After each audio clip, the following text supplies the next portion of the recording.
নমস্কার, আপনারা দেখছেন নিউজ টুডে ইন্ডিয়া। এই মুহূর্তের সবথেকে চাঞ্চল্যকর এবং বিগ ব্রেকিং সবচেয়ে বড় খবর আপনাদের জানিয়ে দেওয়ার চেষ্টা করব। দুর্নীতির জাল কি ইসলামপুরেও? চাকরি বেচার নাম করে টাকা নেয়ার অভিযোগ এক ব্যক্তির বিরুদ্ধে। আপনাদের জানিয়ে দিই, অভিযুক্ত সেই ব্যক্তির নাম মোহাম্মদ সাজিদ আলম, পিতা সিরাজুল, পেশায় তিনি হচ্ছেন এসডিও অফিসের একজন অধস্তন কর্মচারী, গ্রুপ ডি স্টাফ। গুরুতর অভিযোগ তার বিরুদ্ধে, আর এই অভিযোগ দায়ের করেছেন ইসলামপুরের ছসি এলাকার বাসিন্দা নাইয়ার আলম। আমরা তার কাছে অভিযোগ শুনবো, কিন্তু সবথেকে বড় চাঞ্চল্যকর খবর এই মুহূর্তে আমাদের কাছে যে খবর রয়েছে, যে নন জুডিশিয়াল স্ট্যাম্পে রীতিমতো স্বাক্ষর করে, স্বীকারোক্তি দিয়ে, অঙ্গীকার করে, এগ্রিমেন্ট করে তিনি বলেছিলেন 2024 সালের মধ্যে নাইয়ার আলমের এক নিকটাত্মীয় এবং আরও বেশ কয়েকজনের চাকরি তিনি করিয়ে দেবেন, এবং তার জন্য স্ট্যাম্প পেপারের সই করে তিনি হচ্ছেন 11 লক্ষ টাকা সর্বমোট তুলেছেন। আরও বেশ কয়েকজনের কাছ থেকে তিনি টাকা তুলেছেন বলে গুরুতর অভিযোগ। কি বলছেন এ বিষয়ে নাইয়ার আলম আমরা শুনবো, কিন্তু এই মুহূর্তের চাঞ্চল্যকর খবর যে চাকরি দেওয়ার নাম করে নন জুডিশিয়াল স্ট্যাম্পে তিনি হচ্ছেন টাকা তুলেছেন, এবং আপনাদের জানিয়ে দেওয়ার চেষ্টা করি, বারবার তাকে তাগাদা দেওয়ার পরেও সে টাকা তিনি ফেরত পাননি। অবশেষে তিনি একাধিক প্রশাসনিক কর্তার দ্বারস্থ হওয়ার পরে নিরুপায় হয়ে তিনি ইসলামপুর থানার দ্বারস্থ হন। অভিযোগ দায়ের করেন 3 দিন আগে, এবং আপনাদের জানিয়ে দিই গতকাল সেই ব্যক্তিকে ইসলামপুর থানার পুলিশ আটক করে ইসলামপুর কোর্টে প্রডিউস করে এবং তাকে 3 দিনের পুলিশ রিমান্ডে নেওয়া হয়েছে। কি বলছেন নায়ার আলম আমরা শুনবো, जुड़े থাকুন নিউজ टुडे इंडिया। नायर भाई, क्या घटना घटा था आपके साथ? सबसे पहले तो मैं शुक्र अदा करता हूं हमारे इस्लामपुर थाना का, इस्लामपुर पुलिस का, इस्लामपुर थाना के आईसी साहब का और इस केस के आईओ साहब का, कि उन्होंने मेरे कंप्लेंट को जल्द से जल्द उसमें सीरियस लेकर जो मैंने जिसके खिलाफ कंप्लेंट किया था, एफआईआर किया था, उसको अरेस्ट करके कोर्ट में प्रोड्यूस किया। और इसके लिए मैं अपने दिल की गहराइयों से आईसी साहब को और इस केस के आईओ को मुबारकबाद देता हूँ और उसका शुक्र अदा करता हूँ। बात यह है कि आज से 2021 साल में जो अभियुक्त है साजिद आलम, वो मेरे पास आया। हम उसके पास गए 3 साल पहले, 4 साल पहले वो आया, बोला भाई, क्योंकि वो हमारा रिश्तेदार था और रिश्तेदार है, वो बहुत करीबी रिश्तेदार है। तो आया, ऐसा ऐसा हम पहले उसको ध्यान नहीं दिए। देने के बाद फिर वो कई महीना आया मेरे पास, ऐसा ऐसा भैया, ऐसा ऐसा है, आपका साला का तो ऐसा है, उसका एक्सीडेंट हुआ था और उसका तो तबीयत ठीक भी नहीं है, तो उसको थोड़ा एक तो काम है एसडी ऑफिस में करा देते। मैं नहीं भैया, हम ये सब झमेला में नहीं जाएंगे, हम रुपया पैसा देने वाला काम नहीं करेंगे। बोला नहीं लगेगा, कोई जैसे चाय पानी के लिए दे दीजिएगा। बोला ठीक है, वो अलग बात है। तो फिर वो हमको एक दिन एसडी ऑफिस लेके गया, वहाँ हमको फॉर्म दिया। फॉर्म हमको शाम के टाइम में नोटिस बोर्ड पे भी फॉर्म टंगा हुआ था। बोला देखिए, एक तो एडवर्टाइजमेंट आया है। तब हमको विश्वास हुआ कि नहीं, एक तो गवर्नमेंट एडवर्टाइजमेंट आया है। तो हमको फॉर्म फिलअप कराया। फॉर्म फिलअप कराने के बाद और फिर बोला प्रोसेसिंग में डाल दिया। उसके बाद क्या ऑर्डर निकाला, उसका कागज़ है, आप लोग को दे दिए हैं। वो एक 6-7 आदमी का बोला सॉर्ट आउट हुआ है, भैया ऐसा ऐसा हुआ है, ठीक है। मैं ठीक है, जब होगा एग्ज़ाम होगा तो देगा, इंटरव्यू का इंटरव्यू देगा। तो फिर वो आया, बोला ऐसा ऐसा है, कुछ लगेगा। ठीक है, जब देना पड़ेगा, जब वक्त आएगा तो देंगे। इसी करके वो हमको अपना उसके पहले तो वो कुछ भी नहीं, वो हमको जाल में फंसाता गया जैसे कि कोई किसी आदमी को अपना बस में कर लेता है। मोहनी, जैसे जिसको मोहनी बोलते हैं, कि उसके पास शायद कोई अंगूठी है, हम जो सुने हैं कि जो कोई भी देखता है उसको उस पर भरोसा कर लेता है। तो हमको कागज़ देने के बाद बोला हमको कुछ लगेगा। वो धापे में एक एक करके वो पैसा लिया। कुछ पैसा पहले लिया, फिर बोला कि एक तो कागज़ फिर दिया। बोला पुलिस वेरिफिकेशन करना पड़ा। फिर हम पुलिस वेरिफिकेशन का कागज़ दिया। फिर हम यहाँ से ग्वालपोखर थाना भेजे। ग्वालपोखर थाना से फिर वेरिफिकेशन होकर फिर कागज़ उसको दिए हम। फिर उसके बाद एक और क्या बोलता है, हम बोले फिर एक निकल गया 6 महीना साल भर। बोले क्या हुआ भाई? तो कुछ नहीं। तो अगर ये कुछ नहीं होगा तो बोल दो भैया, तुम पर हमारा कोई दावी नहीं है, क्या कि ऐसा ये सब होगा नहीं। नौकरी का दावी नहीं है। नौकरी का कोई दावी नहीं है। कितना पैसा दिए थे? उस टाइम में हम ज़्यादा नहीं, 3.25 लाख रुपया दिए थे। अच्छा, तो वो रुपया दे दो। तो बोला नहीं होगा ही। फिर उसको हमको लेके गया उसके ऑफिस में उसके कोई सीनियर ऑफिसर थे, उसका नाम मैं नहीं लूँगा, वो तो आला दर्जे के ऑफिसर थे, उनके पास लेके गया। वो अभी यहाँ से चले गए हैं, तो उसका नाम लेना ठीक नहीं होता है, क्योंकि हम उसको नहीं जानते हैं, हम तो इसको जानते हैं। तो वो ऑफिसर भी बोला कि नहीं हो जाएगा, ये तो ठीक है, हम ऊपर भेज दिए हैं फाइल भेज के हमको फिर एक कागज़ दिया। वो बोला कि स्क्रूटनी होगा, स्क्रूटनी होके डॉक्यूमेंट वेरिफिकेशन का वो कागज़ है, हम आपको दे दिए हैं। वो दिया। वो देने के बाद फिर चला फिर उसको हमको बोला कि ये उसको ट्रेजरी में पैसा जमा करना पड़ेगा। वो काम तो हो गया है, अकाउंट देखने के लिए। उस टाइम तक ठीक था। फिर हमको लास्ट में जब बोला भैया सब काम हो गया, इतना इतना लगेगा, फिर लिया एक बार, बोला नहीं अब फाइनल ऑर्डर है। हमको डीएम ऑफिस का एक कागज़ दिया, वो डीएम ऑफिस का ऑर्डर दिखाया कि वो ऑर्डर निकालना पड़ेगा, वो ऑर्डर नहीं होने से होगा नहीं, वो एसडी ऑफिस भेजेगा। तो वो डीएम ऑफिस का ऑर्डर निकाल के डीएम का साइन भी है उसमें। अब वो तो वो एडिट करके दिया है, वो सब तो वो जालियाती किया है हमारे साथ। तो वो उसके लिए वो पूरा पैसा लिया, बोला ये अपॉइंटमेंट आ जाएगा 15 दिन में से 20 दिन में। हम फिर 15 दिन इंतज़ार किए, मतलब सच हो भी सकता है। लेकिन उसके बाद देखने के बाद भी जब वो नहीं हुआ तो मैं एक दिन एसडी ऑफिस गया। वहाँ हमारे जान पहचान के सब है, हम तो पॉलिटिकल लीडर हैं, आप लोग सभी जानते हैं, इलाका बासी सब पहचानता है। तो हम जब इंक्वायरी किए तो बोले टोटली फॉल्स है, ये जो PRI सेक्शन ही नहीं है यहाँ। अच्छा। ये बोले कौन किया ऐसा? फॉल्स कागज दिया था? फॉल्स कागज दिया था। हम बोले फलाना शख्स। तो बोला तुम जैसा लड़का उसके फंदा में कैसे पड़ गया? तो हम भी अब बहुत अफसोस किए, क्योंकि अगर हम बाहर का आदमी होता तो हम भरोसा नहीं करते और ये सब में नहीं आते। जबकि वो मेरा खास क्लोज रिश्तेदार, एक रिश्तेदार, और उस लड़का को मैं बचपन से जानता हूँ। जब उसकी उम्र 8-10 साल की थी तब से मैं उसको जानता हूँ, और उसको मैं आज 30 सालों से जानता हूँ। जो उस लड़का को मैं 30 साल से जानता हूँ, उस पर इतना भरोसा किया तो कैसे यकीन ना करूँ?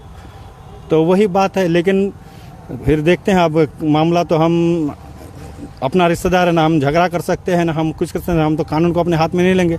उसके बाद हम कानून के पास आए, आईसी साहब को बोले ऐसा ऐसा बात है। तो फिर आईसी साहब जितना हेल्प करने का है, पुलिस हमारा पूरा हेल्प कर रहा है। लेकिन आपको नॉन जुडिशियल स्टैंप पे वो एक एग्रीमेंट दिया है। हाँ, वो पैसा, वो जब हम बोले उसको प्रेशर दिए, बोला भैया अभी तो पैसा नहीं है, हम पैसा आपको फलाने डेट में निकाल देंगे, ये सब हम तुम्हारा बात पे भरोसा है, तुम हमको नोटरी करके दो।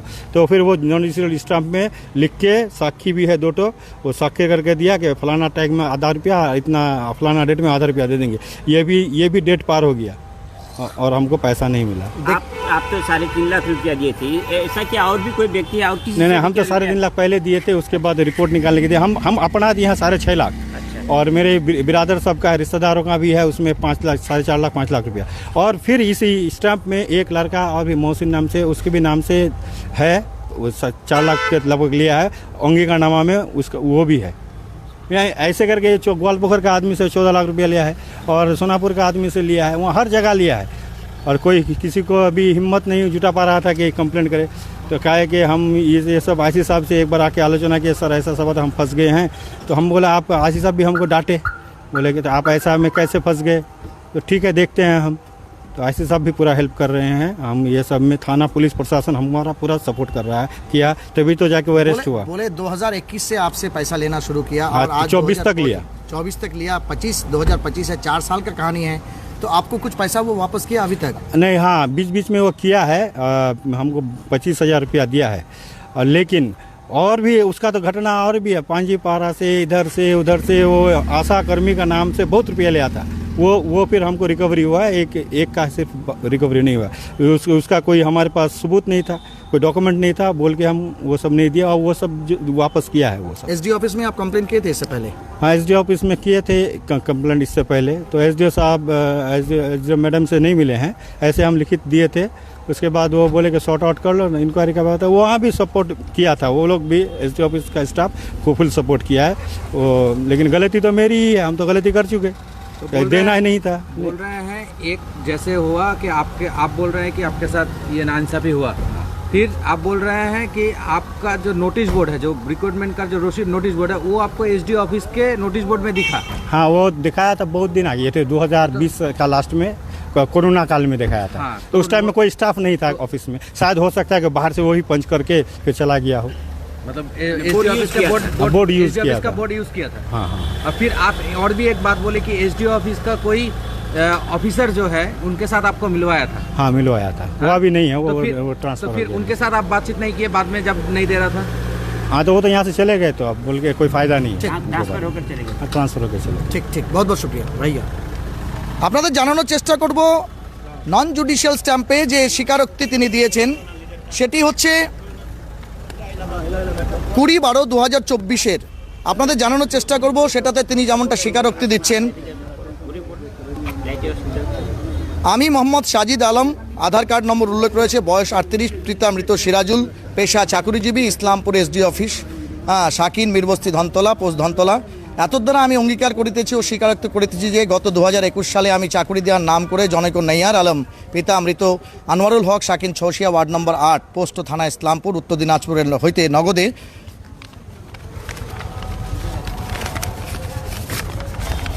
11 লক্ষ টাকা এবং জনৈক মহসিন পিতা মোহাম্মদ ফজিরুদ্দিন শাকিন সামসিটি ওয়ার্ড নম্বর 9 ইসলামপুর উত্তর দিনাজপুরের নিকট হইতে 4,56,000 টাকা সর্বমোট 15,56,000 টাকা লই। আমি আরও অঙ্গীকার করিতেছি যে আমি আগামী 20/12/2024 তারিখে বর্ণিত টাকার মধ্যে অর্ধেক পরিমাণ টাকা কথিত নৈয়ার আলম এবং মহসিনের বরাবরে পরিশোধ করিয়া দিতে বাধ্য থাকিব এবং বাকি অর্ধেক পরিমাণ টাকা আগামী ইংরেজি জানুয়ারি 2025 তারিখের মধ্যে কথিত নৈয়ার আলম এবং মহসিনের বরাবরে পরিশোধ করে দিতে বাধ্য থাকিব। অন্যথায় কথিত নৈয়ার আলম এবং মহসিন আমার বিরুদ্ধে আইনানুগ ব্যবস্থা লইতে বাধ্য থাকিবেন। এত তথ্যে সুস্থ শরীরের সজ্ঞানে স্বেচ্ছায় পার্শ্বলিখিত সাক্ষীগণের উপস্থিতিতে অত্র অঙ্গীকার পত্রখানি সম্যক মর্ম বুঝিয়া অদ্য ইংরেজি 13/12/2024 তারিখে আমি নিজ নামে সই দ্বারা সম্পাদন করিলাম এবং সেখানে সেই ব্যক্তির সই এবং নোটারির সিগনেচার রয়েছে। আপনাদের জানানোর চেষ্টা করব এই মর্মে নৈয়ার আলম নিরুপায় হয়ে অর্থাৎ তার যে বর্ণিত ডেট যা হচ্ছে তিনি হচ্ছেন সেই নোটারি এভিডেভিটে দিয়েছিলেন সেটি ফেল হয়ে যাওয়ার কারণে আপনাদের জানানোর চেষ্টা করব তিনি ইসলামপুর থানাতে হচ্ছে অভিযোগ দায়ের করেন। তার কেস নম্বর রয়েছে, আমরা আপনাদের জানানোর চেষ্টা করব এবং সেটি দেখানোরও চেষ্টা করব। এই মুহূর্তে আপনাদের জানানোর চেষ্টা করব সেটি হচ্ছে 23/1/2025 যার Islampur PS case number 398/25 dated 23/4/2025 সেখানে কিন্তু করেছেন এবং সেখানে একজন পুলিশ আধিকারিককে আইও হিসাবে কিন্তু নিয়োজিত করা হয়েছে। অভিযোগপত্রটি আমরা আরেকবার আপনাদের সামনে তুলে ধরার চেষ্টা করছি। চাকরি দেওয়ার নাম করে প্রতারণার অভিযোগ ইসলামপুর মহকুমা শাসকের দপ্তরের এক গ্রুপ ডি কর্মীর বিরুদ্ধে এবং সেই অভিযোগের পরিপ্রেক্ষিতে ইসলামপুর থানার পুলিশ ইতিমধ্যেই তাদের প্রক্রিয়া শুরু করেছে এবং সেই ব্যক্তিকে আটক করে কোর্টে তুললে পরে মহামান্য বিচারক তাকে 3 দিনের পুলিশি হেফাজতের নির্দেশ দিয়েছে। আমরা এই বিষয়ে কথা বলার চেষ্টা করেছিলাম ইসলামপুর পুলিশ জেলার সঙ্গে এবং ইসলামপুর থানার আইসি হীরক বিশ্বাসের সঙ্গে। তিনি যেমনটা জানিয়েছেন অভিযোগের পরিপ্রেক্ষিতে পুলিশ ঘটনার তদন্ত শুরু করেছে এবং অবশ্যই এই বিষয়ে তারা হচ্ছে প্রয়োজনীয় পদক্ষেপ গ্রহণ করবেন এবং এই বিষয়ে তিনি আরও ওই ব্যক্তি অভিযুক্ত ব্যক্তি আরও কারো কাছ থেকে এভাবে চাকরি দেওয়ার নাম করে অর্থ সংগ্রহ করেছেন কিনা সে বিষয়ে তারা হচ্ছে পূর্ণাঙ্গ তদন্ত করে দেখবেন। এতক্ষণ লাইভে প্রতিবেদনটি দেখার জন্য অনেক ধন্যবাদ। তবে যাওয়ার আগে আমরা আপনাদের আরেকবার সাবধান করব, যে কোনো সরকারি চাকরির পরীক্ষায় কারো দ্বারা প্রলুব্ধ হয়ে এইভাবে টাকা মাটি করবেন না, বরং বলা চলে মেধার ভিত্তিতে এবং নির্দিষ্ট কয়েকটি ধাপ পেরিয়ে কিন্তু সরকারি চাকরি পাওয়া সম্ভব যদি তা বেসরকারি সংস্থা না হয়। এমনকি বেসরকারি সংস্থার ক্ষেত্রেও অবশ্যই সেক্ষেত্রে বায়োডাটা প্রদান থেকে শুরু করে ইন্টারভিউ এবং তার পাশাপাশি একাধিক স্টেপ পার করেই কিন্তু আপনারা সরকারি বা বেসরকারি চাকরি পেতে পারেন। তাই বেকারত্বের এই জ্বালা থেকে যন্ত্রণা থেকে মুক্তে নিজের উপার্জিত বা পরিবারের উপার্জিত ধন এভাবে বিনষ্ট না করাই ভালো এবং কোনো প্রকার প্রতারণা এর ফাঁদে পা না দেওয়াই ভালো। সহপ্রতিনিধি রাজের সঙ্গে আমি জব্বার আলী আপাতত বিদায় নিচ্ছি এবং আমরাও চাইছি এলাকার বেকার শিক্ষিত যুবকরা যাতে এইভাবে প্রতারিত না হন এবং প্রতারিতদের যাতে দৃষ্টান্তমূলক শাস্তি হয়। সহপ্রতিনিধি রাজের সঙ্গে আমি জব্বার আলী আপাতত বিদায় নিচ্ছি। দেখা হচ্ছে খুব তাড়াতাড়ি অন্য কোনো খবর নিয়ে। ততক্ষণ জুড়ে থাকুন নিউজ টুডে ইন্ডিয়া।